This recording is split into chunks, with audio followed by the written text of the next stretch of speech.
नमस्कार, बहुत बहुत स्वागत आपका अनादि टीवी पर। मैं हूं आपके साथ पारुल। स्पॉटलाइट देख रहे हैं आप और आज स्पॉटलाइट में बात करेंगे ज्ञान व्यापी में शिव। देश में आज सिर्फ एक ही मामले पर चर्चा हो रही है कि कोर्ट का फैसला सर्वे रिपोर्ट के बाद क्या होगा।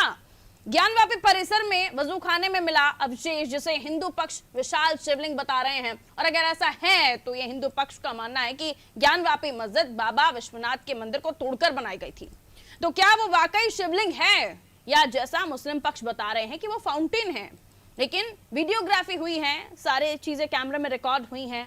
अब सवाल ये है कि आखिर कब तक हकीकत को नकारा जाएगा या हकीकत सामने है और उसे अनदेखा किया जा रहा है। लेकिन अब मामला कोर्ट में है और कोर्ट के ऊपर तमाम पक्ष छोड़ दें अच्छा होगा, लेकिन इस पर विरोध और अपनी आपत्ति दर्ज कराई जा रही है। तो इसी पर होगी चर्चा, आप रिपोर्ट देखिए।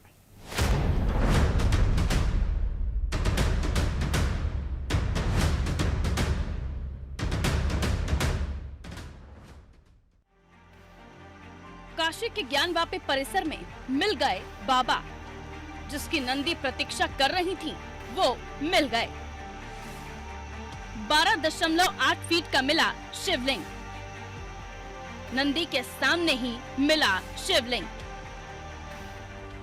उत्तर प्रदेश में ज्ञानव्यापी मस्जिद मामला गरमाया हुआ है। लगातार 2 दिन के सर्वे के दौरान ज्ञानव्यापी मामले पर दुनिया की नजरें थी और अब आखिरकार ज्ञानव्यापी मस्जिद मामले में तीसरे दिन का सर्वे पूरा हुआ। और जिन बातों को लेकर हिंदू पक्ष ने अपील की थी वो बात साफ होती नजर आ रही है। जी हाँ, तीसरे दिन के सर्वे में कुछ ऐसा हाथ लगा है जिसने सब साफ कर दिया। सिलसिलेवार समझिए कि आज क्या हुआ। ज्ञानव्यापी मस्जिद के सर्वे का काम 2 घंटे में पूरा कर लिया गया। जिस जगह वजू खाना था वहां शिवलिंग दिखा, जिसके बाद वजू खाने का पानी निकलवाया गया। सर्वे टीम को 12.8 फीट व्यास का शिवलिंग दिखा। शिवलिंग मिलने के बाद कोर्ट के आदेश पर जगह को सील किया गया। परिसर के अंदर सर्वे टीम को शिवलिंग मिलने के बाद वाराणसी हर हर महादेव के जयकारों के साथ गूंज उठी और उसके तुरंत बाद सर्वे टीम में शामिल हिंदू पक्ष के वकील हरिशंकर जैन ने तुरंत वाराणसी कोर्ट में एप्लीकेशन दी। जिसके बाद वाराणसी कोर्ट ने डीएम को आदेश दिया कि जिस जगह शिवलिंग मिला है उसे तत्काल सील कर दिया जाए। कोर्ट ने DM, police commissioner, CRPF commandant को ये आदेश दिया है। इन अधिकारियों को कोर्ट ने उस जगह को संरक्षित और सुरक्षित रखने की जिम्मेदारी दी है। अब मस्जिद पक्ष ने इस पर सुप्रीम कोर्ट का दरवाजा खटखटाया है। साथ ही इस पर सियासी रोटियां किस तरह पक रही हैं, अब वो भी समझिए। पहले जानिए बीजेपी का इस पर क्या कहना है। माननीय न्यायालय के आदेश से ज्ञानव्यापी परिसर का सर्वे कार्य आज पूर्ण हुआ है। जो मीडिया की रिपोर्ट है, ज्ञानव्यापी परिसर में एक शिवलिंग प्राप्त हुआ है और माननीय न्यायालय ने उसको संरक्षित करने का आदेश दिया है। ये हम सब के लिए अत्यंत प्रसन्नता की बात है और बहुत ये तथ्य सर्वविदित है कि भगवान काशी विश्वनाथ परिसर को आक्रामकताओं ने तोड़ा था और ज्ञानव्यापी पर मस्जिद का स्वरूप दिया था। अब वो तथ्य सामने आएंगे, परंतु यह पूरी तरह से न्यायालय के अधीन है। माननीय कमिश्नर, जो सर्वे कमिश्नर हैं, वो अपनी रिपोर्ट माननीय न्यायालय को सौंपेंगे और इन सारे तथ्यों को माननीय न्यायालय ही उद्घाटित करेगा। जो माननीय न्यायालय का निर्णय होगा वो सबके लिए सर्वमान्य। विपक्षी पार्टियां मानती हैं कि सरकार असल मुद्दों से भागना चाहती है, इसलिए इन तमाम मुद्दों को बल मिल रहा है। ये कब तक मिलते रहेंगे? भारतीय जनता पार्टी के लोग इन मामलों में कब तक लोगों को उलझा करके रखेंगे? इससे भी आगे बढ़ेंगे या इससे भी आगे सोचने का उनको मौका मिलेगा कि कब विकास के एजेंडे पे बात करेंगे? उत्तर प्रदेश में आए दिन अपराध चरम सीमा पे है। किस तरीके से बहन बेटियों की इज्जत लूटी जा रही है, 5-5 साल की मासूम बच्चियों के साथ बलात्कार किया जा रहा है। इस पे हमारे उत्तर प्रदेश के मुख्यमंत्री जी आदरणीय योगी आदित्यनाथ जी कब बात करेंगे? ये जनता का सवाल है और जनता के बीच का सवाल अगर हम आपसे नहीं करेंगे तो किससे करेंगे? ज्ञानव्यापी पर किसी भी प्रकार की कोई राजनीति नहीं होना चाहिए, क्योंकि ज्ञानव्यापी का मामला माननीय न्यायालय में विचाराधीन है और न्यायालय कानून और संविधान के तहत उस पर अपना फैसला सुनाएगा। उपासना स्थल विशेष उपबंध अधिनियम 1991 के तहत किसी भी धार्मिक स्थल पर किसी भी प्रकार का बदलाव या दावा नहीं किया जा सकता, यह उस कानून में साफ साफ लिखा गया है। न्यायालय कानून के तहत फैसला सुनाएगा। हम सभी को न्यायालय पर विश्वास करना चाहिए और न्यायालय का काम न्यायालय को करने देना चाहिए। मस्जिद कमेटी ने इस पर सुप्रीम कोर्ट का रास्ता चुना है, लेकिन क्या साक्ष्य मिलने के बाद भी मस्जिद पक्ष इनकार कर रहा है? सुनिए जरा। मस्जिद का मामला जो तूल पकड़ता जा रहा है और जिस तरीके से ये कहा जा रहा है कि वहाँ के ऊपर शिवलिंग निकला है और वहाँ के ऊपर वजूखाने को बंद कर दिया गया है, अभी कोर्ट के अंदर साक्ष्य पेश नहीं किए गए हैं और मस्जिद किसी गज़बी जगह के ऊपर हो नहीं सकती है।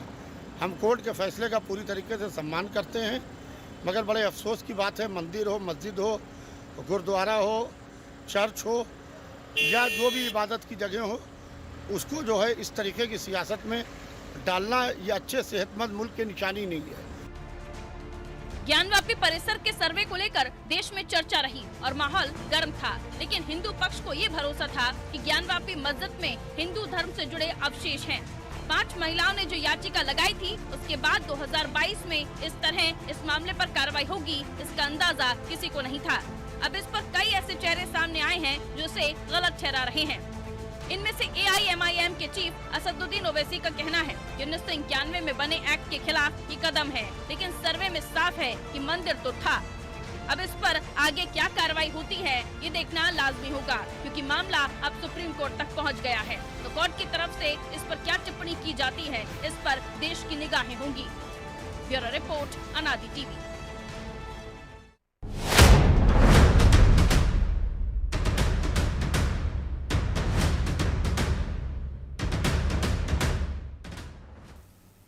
तो ज्ञानवापी में मिला शिवलिंग क्या वाकई शिवलिंग है या फिर इसे जैसा बताया जा रहा है कि ये फाउंटेन है दूसरे पक्ष की तरफ से?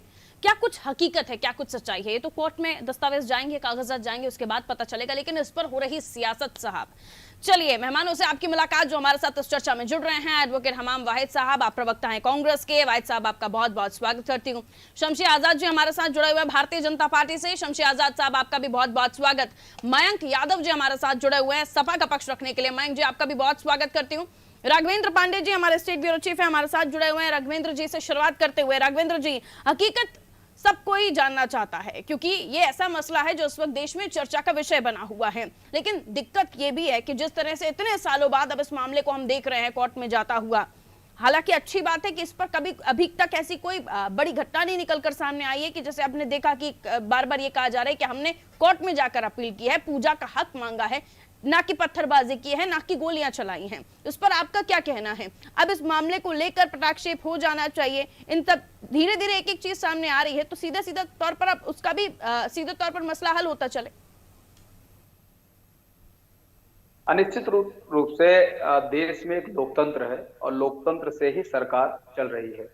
लोकतंत्र में सबको स्थान है, चाहे वो सरकार का हो, चाहे वो न्यायपालिका का हो। बिल्कुल।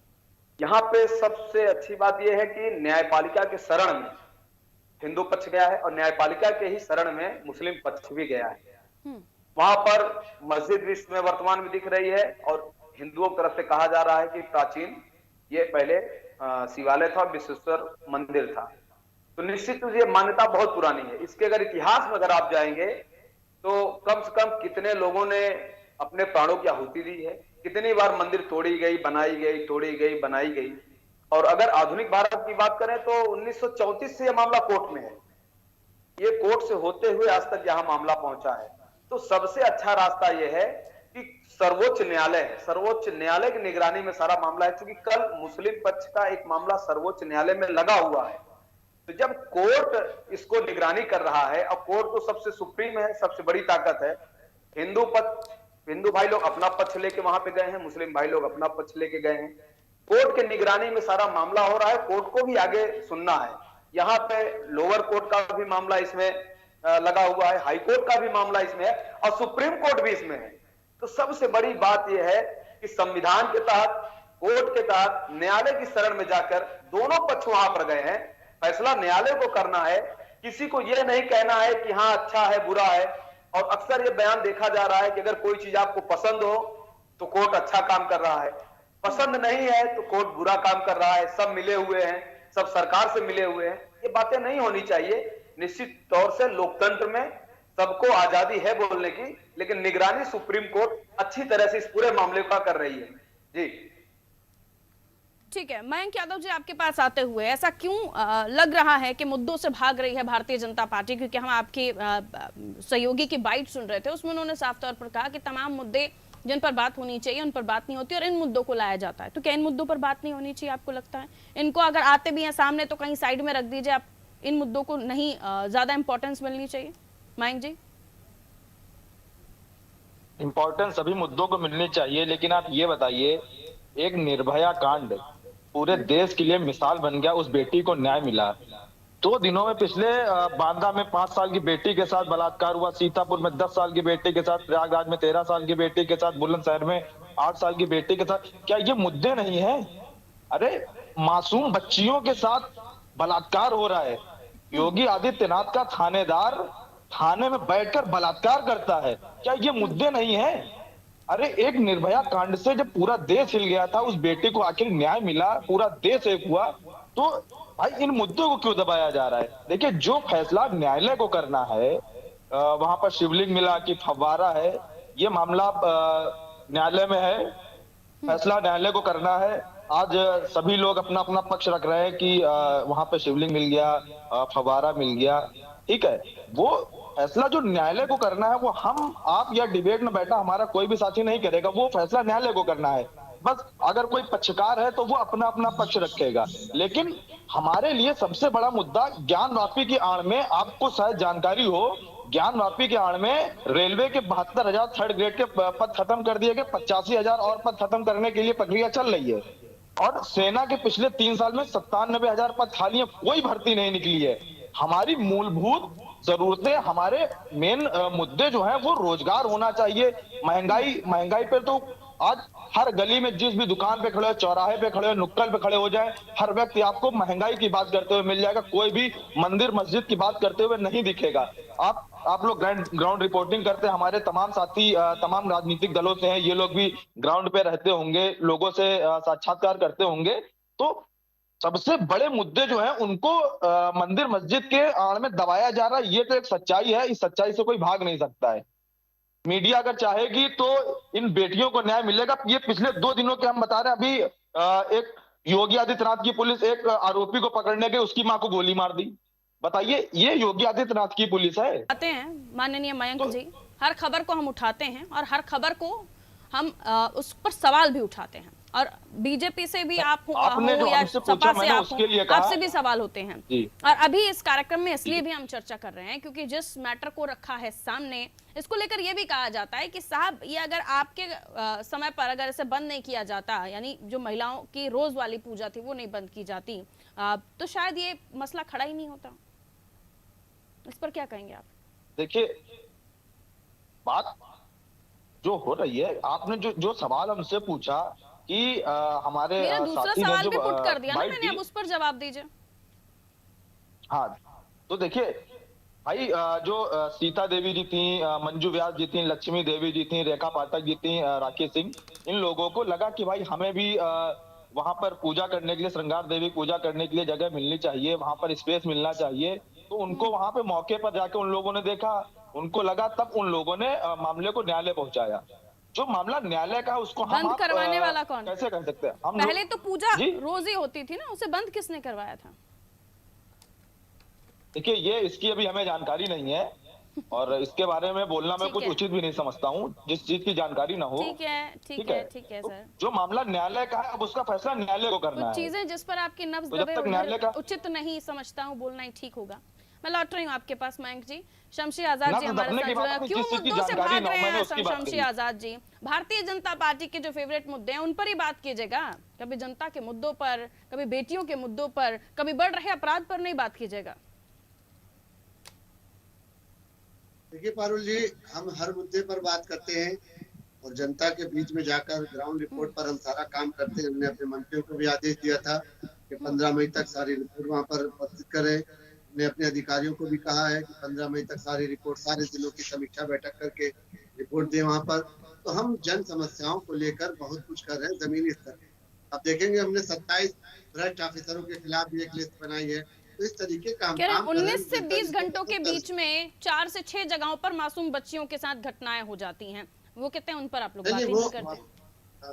घटनाएं हो जाती है, हमको भी उस पर खेद है, हमको भी उस पर अफसोस है, लेकिन कानून धीरे धीरे शिकंजा अपना कस रहा है। और आप यकीन जाने कि छोटा अपराधी हो चाहे बड़ा अपराधी हो, उत्तर प्रदेश में अपराधियों का स्थान नहीं है। और बहुत जल्द आप देखेंगे कि अपराध साबित होते ही जो भी आरोपी है इसमें, उनको जो है ईमानदारी से बताइएगा शमशी आजाद जी, एक सेकंड ईमानदारी से बताइएगा। ये तो आपने रख लिया कि हमने ये काम किया, हमने इस पर कार्रवाई कर दी।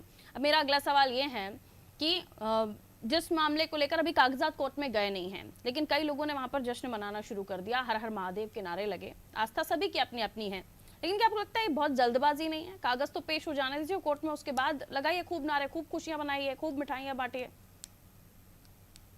नहीं, हमने तो अभी नारा लगाया है। एक पक्ष ने तो उसी दिन नारा लगा दिया था जिस दिन सर्वे करने वाली टीम गई थी, पहले ही दिन वहां पर जमा होकर इस तरीके से नारेबाजी। नहीं, तो ये जो दावे किए जा रहे हैं, आप लोग उससे कितना सहमत हैं, इत्तेफाक रखते हैं या नहीं रखते हैं कि शिवलिंग है या नहीं है? देखिए, हिंदुस्तान है, संविधान से चलता है, शरीयत या मुस्लिम पर्सनल लॉ बोर्ड से या समाजवादी पार्टी या कांग्रेस पार्टी के नियम से नहीं चलता, संविधान है।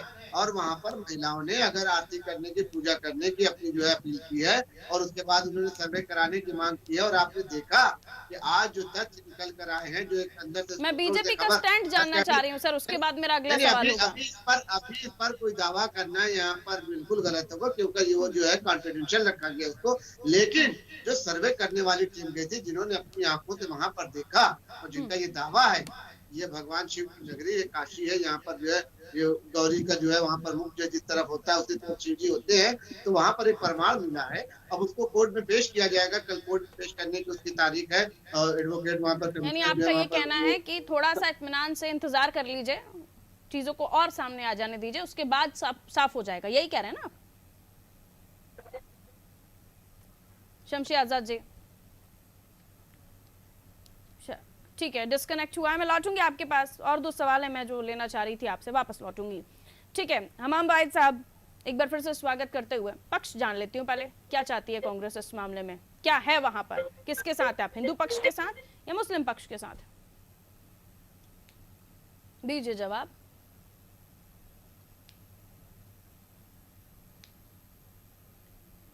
सर आपका एक ऑडियो चेक कीजिए, म्यूट तो नहीं रखा आपने अपने पास से? जरा चेक कर लीजिए आजाद साहब को भी और वाहिद साहब को भी। वाहिद साहब एक बार रिप्लाई कीजिए, जरा चेक कर लीजिए। हाँ आजाद साहब, आवाज मिल रही है आपको? जी जी मिल रही।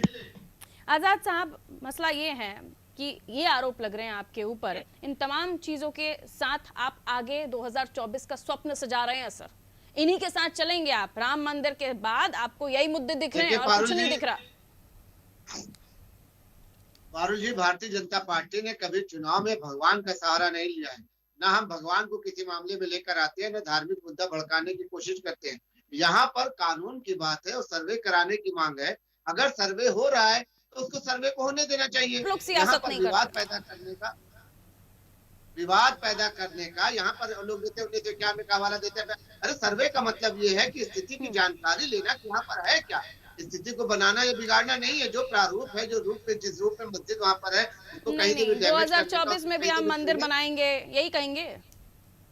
हम बात करेंगे तो बैकफुट पर चले जाएंगे। बनाएंगे भाई, हम विकास का नारा लेकर आए, हम जन समस्याओं का नारा लेकर आए, हम जो है चिकित्सा की बात कर रहे हैं, हम स्वास्थ्य की बात कर रहे हैं, हम एजुकेशन की बात कर रहे हैं, हम रोजगार की बात कर रहे हैं। हम क्यों धार्मिक मुद्दा लेकर आएंगे? ठीक है, यानी 2024 में मंदिर नहीं बना रहे ना हम, ऐसा बोल दीजिए फिर। नहीं, हम मंदिर बना 2024 में और कोई मंदिर तो नहीं बना रहे हैं, ये सब बोल दीजिए, क्लियर कर दीजिए। पारुल जी, मंदिर एक अलग मैटर है। मंदिर को हम चुनाव से जोड़कर नहीं चलते हैं। चुनाव के लिए हम काम करते हैं, हम जनता के बीच में जाते हैं। हमारी टीम जो है, आपने देखा मंत्रिमंडल का विस्तार किया। कितने ही बयान में आपको आपके नेताओं के याद करा लूं 2014 के समय पर कि हमारी सरकार आएगी तो मंदिर वहीं बनाएंगे, है ना? बहुत सारे नारे हैं आपके। अभी आप ऐसे गोल गोल मत घुमाइए डिबेट को, मैं आ रही हूँ अभी आपके पास। रुक जाइए आजाद साहब। वाहिद साहब आवाज मिल रही है अभी आपको, तो रिप्लाई कीजिए। अलग मुद्दा है, लेकिन आप उसको अलग मानते रहिए, लेकिन आपकी पार्टी का फेवरेट टॉपिक है। अब सर कोई दिक्कत है आपके साथ ऑडियो की? मैं आ रही हूँ वापस। राघवेंद्र जी, हमारे फेवरेट जनता की उत्तर समस्या है। प्रदेश में भारतीय जनता पार्टी का सियासत में आने का सबसे एक फेवरेट रास्ता तो दिखता है वो मंदिर दिखता है, ऐसा जो पॉलिटिकल पंडित हैं वो बताते भी हैं। लेकिन सवाल ये कि अगर इसी के इर्द गिर्द उत्तर प्रदेश में सियासत हो रही है तो आने वाले समय में इसी के साथ जाएगी क्या बीजेपी? आने वाले समय में इसी मुद्दे पर लड़ेगी क्या चुनाव? क्योंकि और कोई मुद्दे पर तो हाईलाइटेड बात होती नहीं है। राघवेंद्र जी जी देखिए, ये मुद्दा तो बना रहेगा। सही है कि एक तरफ राम मंदिर का निर्माण चल रहा है, दूसरी ओर काशी और मथुरा का मामला कोर्ट में चल रहा है, तो लोकतंत्र में सारी चीजें हैं। दूसरा ये है कि ये कहना कि बीजेपी सिर्फ इसी मुद्दे पे चलती है, तो आपने देखा होगा कि कोरोना काल में तमाम काम भी हुए हैं जिसकी सराहना भी शायद चारों तरफ हुई है। लोगों की मौत हुई है, निश्चित रूप से एक महामारी थी, दुनिया में सभी लोग इससे पीड़ित रहे, भारत भी उससे अछूता नहीं रहा है, लेकिन कुछ बचाने की कोशिश की गई है, कुछ काम हुआ है।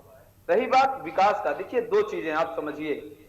विकास जो होता है वो आदमी को भौतिक सुख प्रदान करता है, विकास जिससे हर आदमी को भौतिक लाभ मिलता है। लेकिन ये जो पूजा पाठ, मठ मंदिर, ये जो धार्मिक जो आस्था होती है, ये हमको आध्यात्मिक सुख देती है। कितने आदमी यहाँ परेशान हैं, हर घर में समस्याएं हैं, हर घर में बीमारी है। कोरोना में आपने देखा कि कितने लोगों की मौत हुई है।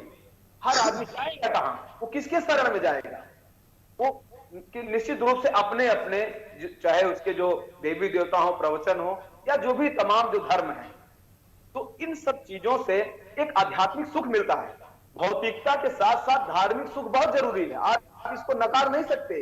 ये जीवन का एक अंग है, आप इसको अलग नहीं कर सकते हैं। विकास अपनी जगह है, धर्म अपनी जगह है, लेकिन उत्तर प्रदेश पहले से ही ऐसे ऐसे मामले हैं। 3 मामले तो कोर्ट में लगे ही हैं, चौथा मामला आगरा का भी कोर्ट में लगा था, हालांकि उसको अभी खारिज कर दिया गया है, लेकिन लोग उस पर शांत नहीं है।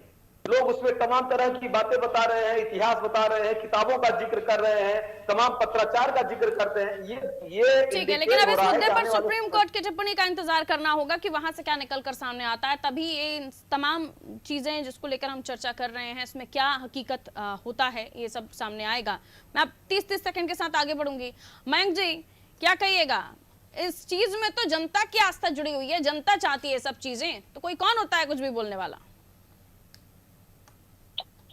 देखिए, जनता की आस्था जहां भी जुड़ी है, ठीक है, हाँ। तो फिर फैसला जनता को ही कर लेना चाहिए था। भारतीय जनता पार्टी की सरकार हटा दिया, आपको विपक्ष में बिठा दिया, जनता ने कर लिया फैसला। अरे हम अभी क्या आगे होगा? हम विपक्ष में है, हमारे मुद्दे मंदिर मस्जिद नहीं थे, हमारे मुद्दे थे महंगाई, बेरोजगारी, बिजली कटौती, हमारे मुद्दे थे। जनता ने हमको इन मुद्दों पर नहीं चुना, हम आगे आने वाले चुनावों में भी इन्हीं मुद्दों पर आएंगे। और विकास जी, सॉरी राघवेंद्र जी अभी बता रहे थे कोरोना काल में भारतीय जनता पार्टी ने बड़ा अच्छा काम किया।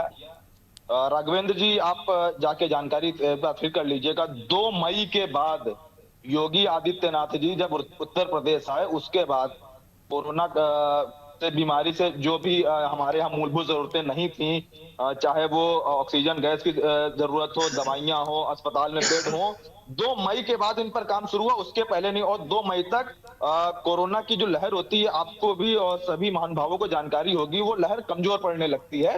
तो वो उस समय उसका पीक खत्म हो चुका था, वो कमजोर होने लगी। ये उत्तर प्रदेश में अकेले हो रहा था क्या? और जब बाकी राज्य में नहीं हो रहा था? ये उत्तर प्रदेश में अकेले कहानी थी। पारुल जी बात तो सुन, जब कोरोना हमारे वो यहाँ महामारी का वक्त था, उसमें सभी राज्य डूबे। अभी क्या आप तो साहब, यूपी में ही है, दूसरे राज्य में कहीं आपकी गवर्नमेंट भी नहीं है, वरना कांग्रेस से तो हम ये भी पूछ लेते हैं कि दूसरे राज्य में क्या हुआ, वहां का भी देख लीजिए। नहीं ऐसे कोरोना पर मत ले जाइए, अभी कोरोना पर हम बहुत डिबेट कर चुके हैं। आप एक तो स्टैंड नहीं लेना चाहते कि आप किसके साथ हैं, आप दोनों को अपनी मुट्ठी में रखना चाहते हैं ना। आप हिंदू पक्ष के साथ जाना चाहते हैं, आप ना बोलते हैं शिवलिंग है, ना बोलते हैं फाउंटेन है, कुछ भी नहीं बोल रहे आप, तो आप बच रहे हैं। आ रही हूँ वापस। हमाम वाइफ जी को ले लीजिए, 30 सेकंड में उनको दे देती हूँ, मेरे पास अब समय नहीं है। हमाम जी नहीं, आप स्टैंड लेना नहीं है हमको, हम दोनों के साथ जाना चाहते हैं, ऐसे थोड़ी ना होता है सर। एक तो स्टैंड लेना पड़ेगा ना, तुम भी हमारे दोस्त, हम भी तुम्हारे दोस्त, ऐसे नहीं चलता है। हमाम वाइफ जी जल्दी बोलिए, क्या कहेंगे इस मुद्दे पर, क्या स्टैंड है कांग्रेस का? हमाम वाइफ जी चलिए, एक तो फोन लाइन का बड़ा इनका इशू है, जो भी ये दिक्कत है। हमाम वाइफ जी को नेक्स्ट टाइम से जब हम जोड़ें तो हम कोशिश करें कि उनसे हमारी अच्छे से बात हो पाए, क्योंकि ये शायद प्रॉब्लम है उनकी तरफ से जो भी है। आजाद साहब, लेकिन एक और चीज जो बार बार जहन में आती है कि बार बार एक पक्ष भी आप ही का ही वोटर है ना, वो भी तो उसने भी तो आपकी सरकार को चुना है ना। एक पक्ष दूसरा जो है जो शिवलिंग की बात कर रहा है, तो आपको तो दोनों के साथ जाना पड़ेगा ना। लेकिन आप अपना स्टैंड अलग ही क्लियर रखते हैं। हिंदुत्ववादी पार्टी, हमारा नारा ही पारुल जी, हमारा नारा ही सबका साथ, सबका विकास और सबका विश्वास। समाजवादी पार्टी के मयंक यादव जी बात कर रहे हैं कोरोना की। अरे एक फोटो, एक तस्वीर दिखा दे, अखिलेश यादव, मुलायम सिंह यादव, राम गोपाल यादव, नहीं, मैं कोरोना पर नहीं जाना चाहूंगी, नहीं तो बहुत सारी फिर बातें हो जाएंगी। आप हेल्थ मिनिस्टर कहते हैं कि ऑक्सीजन से किसी की मौत नहीं हुई, फिर वो चीज अलग हो जाएगी। समय इजाजत नहीं देता आजाद साहब। अब लेकिन निगरानी उस जगह की हो रही है जहाँ पर शिवलिंग जो कमिश्नर है, जो टीम गई थी सर्वे के लिए, उनको दिखाई दिया है। सुप्रीम कोर्ट में अब ये मामला है, इस मामले को लेकर अब वहां से क्या टिप्पणी आती है, इस पर पूरे देश की निगाहें। बहुत बहुत शुक्रिया आप चारों मेहमानों का हमारे साथ चर्चा में जुड़ने के लिए। उत्तर प्रदेश में ज्ञानवापी मामला जिस पर सबकी निगाहें हैं, और अब इंतजार कि कोर्ट में जब दस्तावेज पेश होंगे, कागज पेश होंगे, वो वीडियोग्राफी, वो फोटोग्राफी दिखाई जाएगी, उसके बाद पता चलेगा कि ज्ञानवापी में आखिर क्या वाकई शिवलिंग है भी या नहीं, या सिर्फ दावे महज हैं। दीजिए इजाजत, रखिए अपना ख्याल, नमस्कार।